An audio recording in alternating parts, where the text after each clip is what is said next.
Hello everyone, good morning, जय Sitaram, good afternoon आप सभी को। जैसा कि आप सभी को मैंने पिछली क्लास में बताया था, जो डिसेबिलिटी है उसके बचाव और कारण बता दिए थे। जो डिटेल में है कि प्राथमिक स्तर पर हम इसकी रोकथाम विकलांगता की किस प्रकार कर सकते हैं, सेकेंडरी स्तर पर किस प्रकार कर सकते हैं और तृतीय स्तर पर किस प्रकार कर सकते हैं। इसके साथ ही इस वीडियो में मैं आपके लिए लेकर आई हूँ क्वेश्चंस जो एग्जाम्स में आए हुए भी हैं और जिनमें आने की संभावना है। मोस्ट इम्पोर्टेंट क्लास जो है रहने वाली है क्लास, लेकिन आज की छोटी रहने वाली है क्योंकि मैंने सोचा कि जो स्तर हैं प्राथमिक स्तर पर, रोकथाम द्वितीय स्तर पर और तृतीयक स्तर पर, यदि इसमें कोई और पॉइंट मैं ऐड करती तो क्लास जो है ज़्यादा लॉन्ग हो जाती। इसीलिए मैंने जो स्तर है वो सिर्फ इस क्लास में लेके आई हूँ। उसके साथ ही जो क्वेश्चन है वो कुछ ऐड किए हैं, तो इसलिए क्लास ज़्यादा लंबी नहीं है, तो एंड तक ज़रूर देखना। और बेस्ट कंटेंट जो है मैं आप लोगों को प्रोवाइड करवा रही हूँ, जो विश्वास करके इस विश्वास के साथ क्लासेस ले रहे हैं कि ये बेस्ट कंटेंट जो है मैं आप लोगों को उपलब्ध करवा रही हूँ, तो यकीन मानिए ये सच में आप लोगों के लिए बेस्ट है। मैं आप लोगों को निराश नहीं करूँगी, बस आप कंटिन्यू जो है क्लासेस देखते रहिए। अभी ज़्यादा टाइम ना लेते हुए क्लास को शुरू करते हैं। फर्स्ट है प्राथमिक स्तर, प्राइमरी लेवल की यदि हम बात करें, यदि हमें पता लग जाए कि व्यक्ति जो है डिसेबिलिटी से ग्रसित है तो उसकी प्राथमिक स्तर पर हम किस प्रकार जो है रोकथाम कर सकते हैं। इस स्तर पर गर्भावस्था से जन्म के प्रारंभिक वर्षों की स्थितियों पर जो है अधिक ध्यान दिया जाता है। थ्योरी मैंने आप लोगों को कई पहले वाले वीडियो में भी बताया है, एक बार फिर बता रही हूँ। थ्योरी मैं इसलिए भी करा रही हूँ, आप लोगों को पता होना चाहिए। जो टीयर सेकंड है उसमें आएंगे 100 क्वेश्चन, उसमें से 60 जो हैं MCQ बेस्ड आएंगे। उसके अलावा जो 10 क्वेश्चन है वो 4-4 नंबर के आएंगे, तो 40 नंबर के आएंगे थ्योरी वाले पर्सन। तो थ्योरी आप लोगों को याद करना कंपलसरी है। इन बीमारियों से बचाव किया जाता है। प्राथमिक स्तर पर विकलांगता रोकने के लिए निम्नलिखित सावधानियां एवं क्रियाकलाप जो है किए जाते हैं। जोखिम कारकों से अवगत होना, इस स्तर पर टीकाकरण, एंटीबायोटिक संबंधी समस्याओं एवं स्वास्थ्य के रखरखाव से बचाव की जाती है। साथ ही कुपोषण एवं विटामिन की कमी होने वाली समस्याओं की जो है यहाँ पे रोकथाम की जाती है। अगला देखिए, अभी है सेकेंडरी लेवल जो है रोकथाम का, तो इसमें बता रखा है इसके अंतर्गत बच्चों की स्थिति में सुधार करने का जो है प्रयास किया जाता है।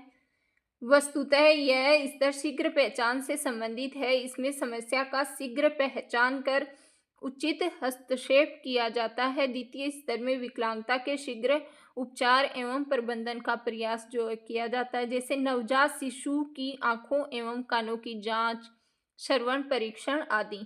इस स्तर पर यह भी देखा जाता है कि समस्या की पहचान सही समय पर हो जाए तथा चिकित्सक सेवा देना भी शामिल है।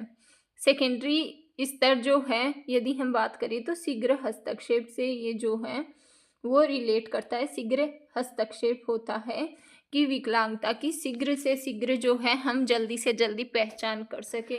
यदि हमें जो नवजात शिशु है उसमें भी किसी प्रकार के यदि लक्षण देखने को मिलते हैं, यदि किसी भी प्रकार की हम आवाज़ करते हैं, बोलते हैं ज़ोर से, या डीजे की साउंड आती है, या कुछ भी ज़ोर ज़ोर से आवाज़ें आती हैं, या नॉर्मली भी यदि बच्चा रिएक्ट नहीं करता है तो आपको जो है उसके कानों की जांच करवानी चाहिए।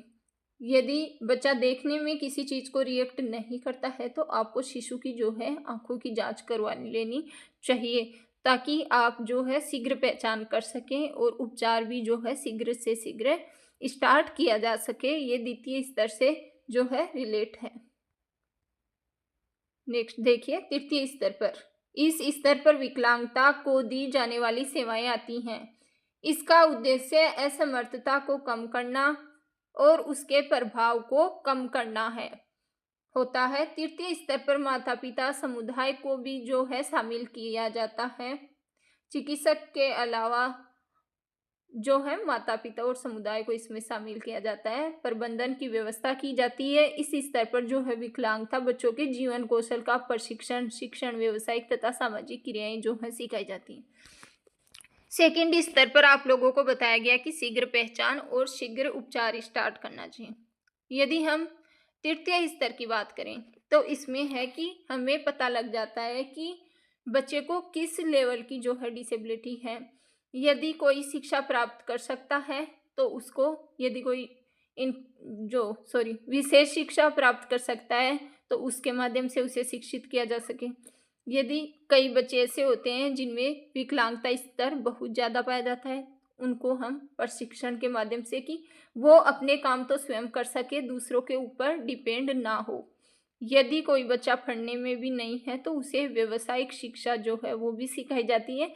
समाज में किस प्रकार से ये बच्चे जो हैं रिएक्ट करें किसी के प्रति, समाज में किस प्रकार से इनको रहना है, सामाजिक जो समाज में मिलना घुलना है वो भी इन लोगों को सिखाया जाता है, सामाजिक क्रियाएं जो है।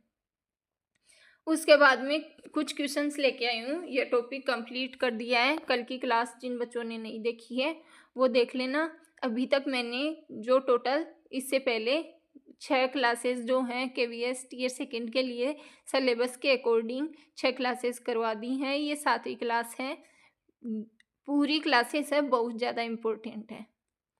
देखिए क्वेश्चन, ICF के पूर्ण रूप की यदि हम बात करें, इसका full form, what is the full form of ICF, इसका फुल फॉर्म क्या है? तो इसका फुल फॉर्म होगा दोस्तों इंटरनेशनल क्लासिफिकेशन ऑफ फंक्शनिंग, अंतर्राष्ट्रीय कार्य प्रणाली का जो वर्गीकरण है, जो आती है इम्पेयरमेंट, और उसके अलावा एक आती है अक्षमता और एक आती है डिसेबिलिटी, विकलांगता। इन तीनों का जो वर्गीकरण किया गया था, वर्गीकरण इन तीनों में वर्गीकरण का मतलब है इन तीनों में डिफरेंस क्या है, इन तीनों की जो है परिभाषाएं दी गई थी वो इसके अनुसार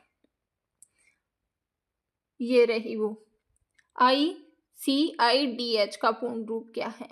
अक्षमता, विकलांगता और बाध्यता, इम्पेयरमेंट, डिसेबिलिटी और हैंडीकैप्ड की यदि हम बात करें तो इन तीनों की इसके अनुसार भी वर्गीकरण आता है। इसका पूर्ण रूप यही हो जाएगा। ये क्वेश्चन रिपीट हो गया। आगे देखिए, NTA किसे कहा जाता है दोस्तों? NTA का फुल फॉर्म मैंने आप लोगों को पहले भी बताया था, नेशनल ट्रस्ट। बी ऑप्शन यहाँ पे करेक्ट हो जाएगा। ये देखिए NSSO का जो है पूर्ण रूप क्या होगा? NSSO का राष्ट्रीय सामाजिक सर्वे सर्वेक्षण, national social survey organization, national sample survey organization, राष्ट्रीय सांख्यिकी सर्वे।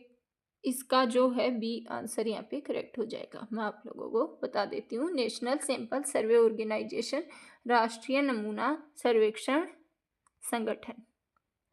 अगला है RCI का पूर्ण रूप, ये भी मैंने आप लोगों को बता दिया था। ये जो है डिसेबिलिटी वाले टॉपिक से हैं। जिन बच्चों ने क्लास नहीं देखी हो इसमें देख ले, वरना तो ये करवाए हुए हैं, वापस से रिपीट हो।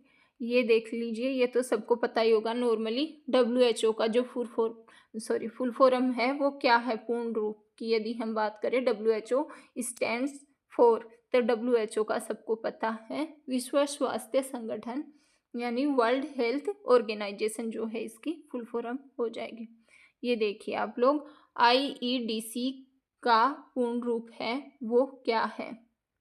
तो इसके पूर्ण रूप की बात करें तो इसका होगा integrated education for disabled children, दिव्यांग बच्चों हेतु एकीकृत शिक्षा की यदि हम बात करें तो वो इसका पूर्ण रूप हो जाएगा।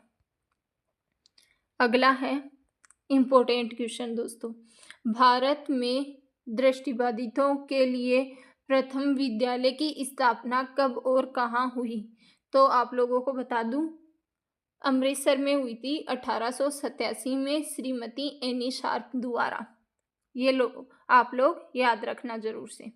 अगला देखिए, भारत में प्रथम अंध विद्यालय की स्थापना किसके द्वारा और कहाँ की गई? ये मैंने आप लोगों को जस्ट अभी बताया है, श्रीमती एनी शार्प द्वारा अमृतसर में जो है की गई है। अगला है, भारत में विशेष शिक्षा का आरंभ किसने किया? तो आप लोगों को पता होना चाहिए कि स्पेशल एजुकेशन जो है इंडिया में किसने स्टार्ट की? तो राजा काली शंकर घोषाल जो है उन्होंने इंडिया में विशेष शिक्षा जो है स्टार्ट की थी।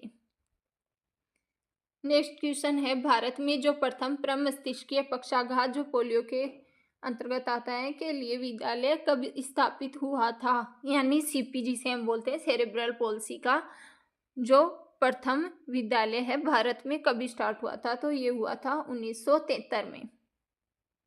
बधिर बच्चों की यदि हम बात करें, बधिर बच्चों के लिए भारत में पहला विद्यालय कहाँ स्थापित हुआ? तो वो हुआ था मुंबई में। भारत में ब्रेल कोड कब विकसित किए गए थे? इम्पोर्टेंट क्वेश्चन है। ब्रेल कोड भारत में विकसित किए गए थे 1927 में। अंतर्राष्ट्रीय वर्ष विकलांगों के लिए यदि हम बात करें कि कब घोषित किया गया था, तो वो किया गया था 1981 को। आज की क्लास यही समाप्त होती है। इसके साथ ही मैं एक इम्पोर्टेंट सूचना आप लोगों को दे दूं कि अगली क्लास में मैं लेके आने वाली हूं आप लोगों के लिए थ्योरी बेस्ड क्वेश्चन जो समावेशी शिक्षा वाला सिलेबस में पोर्शन दे रखा है, उससे रिलेटेड जो 4-4 नंबर के क्वेश्चन आएंगे एग्जाम में, 10 क्वेश्चन। तो इंक्लूसिव एजुकेशन वाली समावेशी शिक्षा से रिलेटेड अगली क्लास में जो है थ्योरी वाले क्वेश्चन सिर्फ जो है रहने वाले हैं, उसमें एमसीक्यू नहीं होंगे। और बिल्कुल ऑथेंटिक NIOS जो संस्थान है उसकी बुक है, उससे मैं आप लोगों के लिए लेकर आऊँगी। तो क्लास को देखना ना भूलना, वीडियो को सपोर्ट ज़रूर करें। क्लास अच्छी लगे तो लाइक शेयर सब्सक्राइब ज़रूर करें। क्लास देखने के लिए आप सभी का धन्यवाद। कुछ समझ में नहीं आया हो तो कमेंट करें। एक बार फिर सभी का आप लोगों का धन्यवाद। आज हालांकि क्लास जो है मैंने ज़्यादा लंबी नहीं ली है, उसका रीज़न भी मैंने आप लोगों को बता दिया कि अलग से यदि मैं कोई और टॉपिक इसमें ऐड करती तो क्लास ज़्यादा ही लंबी हो जाती। आप सभी लोग अपना प्यार इस चैनल पे ऐसे ही बनाए रखें, तो मैं आप लोगों को जो है ऑथेंटिक ऑफिशियल जो कंटेंट है वो मेरे चैनल पे आप लोगों को बिल्कुल देखने को मिलेगा। रेगुलरली क्लासेस आप लोग लेना मत भूलना, ठीक है? धन्यवाद।